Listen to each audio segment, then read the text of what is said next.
கர்த்தருக்கு சொல்றேன். கர்த்தருடைய பிள்ளைகளை என் அன்பின் வாழ்த்துக்கள். ஆதியாகமம் 22ஆம் அதிகாரம் 17ஆம் வசனம். நான் உன்னை ஆசீர்வதிக்கவே ஆசீர்வதித்து உன் சன்னதியை வானத்து நட்சத்திரங்களைப் போலவும் கடற்கரை மணலைப் போலவும் பெருகவே பெருக பண்ணுவேன் என்று கர்த்தர் சொல்லுகிறார்.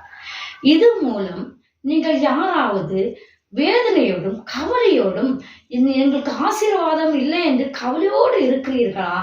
இந்த வசனத்தை நீங்க பாருங்கள். கர்த்தர் சொல்லுகிறார், உங்களுக்காக சொல்றாங்க. நீங்க ஆசீர்வதிக்கவே ஆசீர்வதித்து கர்த்தர் உங்களை பெருகவே பெருக பண்ண போகிறாங்க. உங்கள் பிள்ளைகளையும் வானத்து நட்சத்திரங்களை போல தேவன் உங்களை ஆசீர்வதிக்க போறார்.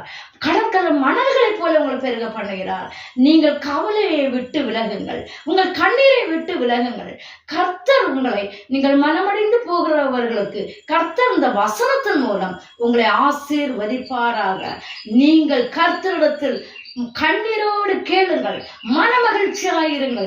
கர்த்தர் இந்த வசனத்தின் மூலம் உங்களை ஆசீர்வதிக்கவே ஆசீர்வதிக்க போகிறார். உங்க பிள்ளைகளை பெருக பெருக செய்ய போகிறார்.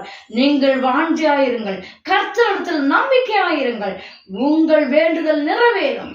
இயேசு கிறிஸ்து நாமத்தில் இந்த பிள்ளைகளுக்கு ஆண்டவரே இந்த வசனத்தின் மூலம் ஆசீர்வாதமாய் இருக்க உதவி செய்யும். நான் உங்களுக்காக ஜெபிக்கட்டுமா? நீங்களும் என்னோடு கூட இணைந்து ஜெபிங்கள். கண்மலை மீப்பரமா இருக்கிற பர்வத்திற்கு எங்கள் பிதாவே, உங்களுக்கு கொடான கொடி சோதரம் கர்த்தாவே, இந்த வேளையிலும் கர்த்தாவே உமது பிள்ளைகள் என்னோடு ஜெபிக்கிற பிள்ளைகளை நீர் கண்ணோக்கி பாருமப்பா. நாங்கள் கலக்கத்தோடு இருக்கிறோம், நாங்கள் வேதனையோடு இருக்கிறோம் என்று கண்ணீரோடு இருக்கிற பிள்ளைகளின் கண்ணீரை மாற்றும் அப்பா. ஆண்டவரே, நான் உன்னை ஆசீர்வதிப்பேன், உன்னை பெருக பெருக செய்வேன் என்று சொன்னீரே அப்பா. ஆண்டவரே, வானத்து நட்சத்திரங்களை போல உன் பிள்ளைகளை செய்வேன் என்று சொன்னீரப்பா. ஆண்டவரே, கடற்கரை மணல்களை போல பெருக பெருக செய்வேன் என்று சொன்னீரப்பா. இந்த வசனத்தின் மூலம் பிள்ளைகளை ஆண்டவரே, வேதனையோடு இருக்கிற பிள்ளைகளுக்கு ஆறுதலை கொடுத்து அவர்களை ஆசீர்வதிக்கவே ஆசீர்வதித்தரலாம் ராஜா. ஆண்டவரே, பிள்ளைகள் சந்தோஷத்தை அடையும்படியா செய்யப்பா. மன வேதனையை மாற்றி போடும் கர்த்தாவே. இயேசு கிறிஸ்து நாமத்தில் இந்த ஜெபத்தை நன்றி சொல்லி மனத்தாழ்மையோடு ஜெபிக்கிறேன். ஜெபங்கள் நல்ல பிதாவே, ஆமென்.